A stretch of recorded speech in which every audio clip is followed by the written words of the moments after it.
Koji lijepi okret. Tražila sam te, trebam ti nešto reći. Kasno si se sjetila. Što? O čemu pričaš? Ramiro mi je sve rekao. Znači sad ćeš rolati s Nikom? Ma ne, nikako.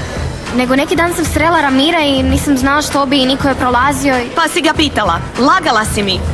Rekla si mi da nemaš partnera i da ćeš rolati s Nikom. Ne, ali nisi u pravu. Daj da ti objasnim. Ne želim ni čuti. Sad ja moram rolati s Ramirom. Ne, ali daj da ti objasnim. Stvarno nisam... Ne želim to slušati, Ne, pusti čekaj. me. Što to znači da više vjeruješ Ramiru? Gletko je tu, tvoj partner. Jesam krivo čuo ili si rekla da skupa rolamo? Ne, to je rekao Ramiro. I najgore je što moja najbolja prijateljica vjeruje njemu. Dobro, to se događa kad se laže, zar ne? Ne brini se, proći će ju. Znaš što? Svejedno mi je. Nije važno. Ni ja nemam partnera.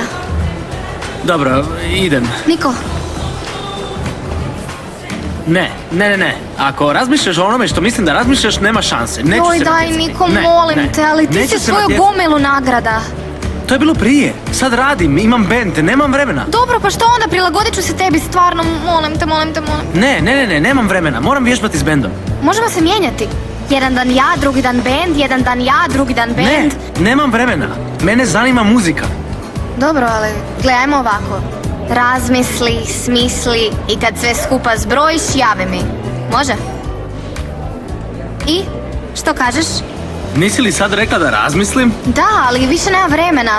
Rok za prijave je otvoren. Daj, ajde, Niko, molim te. Please, molim te. Okej, prihvaćam. Da.